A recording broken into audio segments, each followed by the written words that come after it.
Welcome to Barron Public Library's Friday Read Aloud. Sometimes being unique can be challenging, and it is often disheartening to be teased about what makes you special.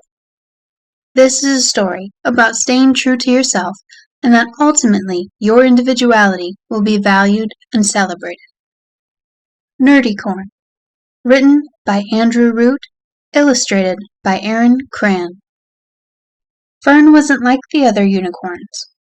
Instead of spectacular leaps over shimmering rainbows, she preferred building robots in her laboratory.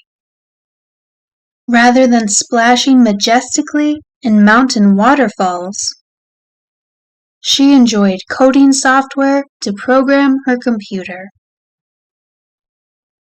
She liked chemistry more than glitter, reading rather than rainbows, and 3D printers instead of sparkles. And even though she knew she was different from the other unicorns, Fern was proud of who she was. Because she was smart. Just look at her solve that quadratic equation. A good friend. There she is picking up her neighbor from the airport. And always willing to help others.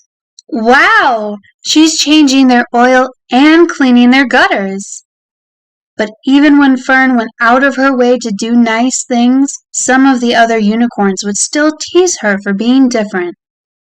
They called her names, occasionally laughed at her glasses, and never invited her to hang out with them at the sparkle dance parties.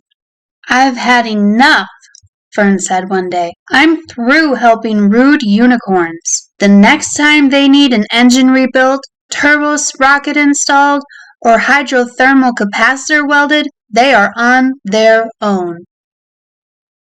So when Buttercup's sapphire-bejeweled digital flutter phone broke, Fern kept her soldering iron packed away and simply shrugged. And when the wheel on Ruby's shimmer bike snapped, Fern stood by her truing stand and centering gauge and just shook her head. A few days later was the biggest sparkle dance of the year, but Fern decided to stay home. She doubted the other unicorns would even notice she was gone. And besides, she had more important things to do. Fern was in the middle of realigning her centrifuge for a zero-gravity ice cream experiment when suddenly she heard a knock. She opened the door to find Buttercup, Ruby, and the rest of the young unicorns all looking very concerned. "Fern, you've got to help! The sparkle dance is ruined! The confetti machine is clogged! The rainbow synthesizer ran out of twinkle power! The starlight bedazzler has completely stopped working! We're sorry we were so mean." Fern looked at the unicorns, thought for a moment, and then closed the door in their faces. She went back to her desk and was nearly through calculating the milk-to-sugar ratio needed to make ice cream on the moon when she started thinking about the sparkle dance. Fern knew that the others didn't deserve her help after the way they had treated her, but deep in her heart, she felt that being smart, a good friend, and always willing to help others was far more important than holding on to a grudge. Fern gathered her supplies and rushed to the sparkle dance.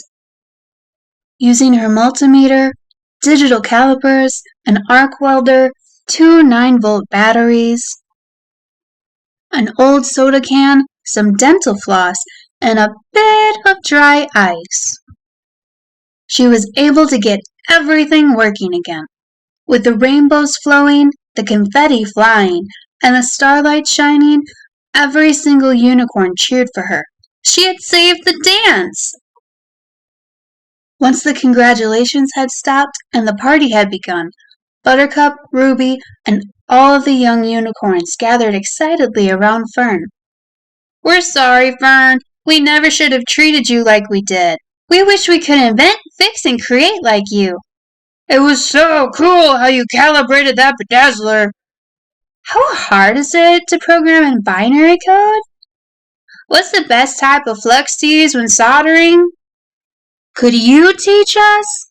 And from that day forward, while all the unicorns still enjoyed noble gallops through fields of honeysuckle, stupendously sparktacular discos, and outrageously glittery games of horn polo.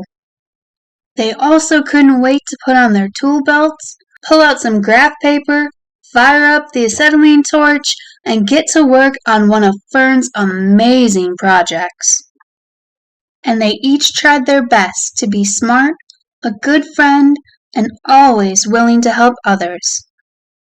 Thank you for listening to this wonderful story, and I hope it encourages you to continue being the amazing person you are. Remember to always be bold, be brave, be true, be you. Until next time, this is Miss Amanda.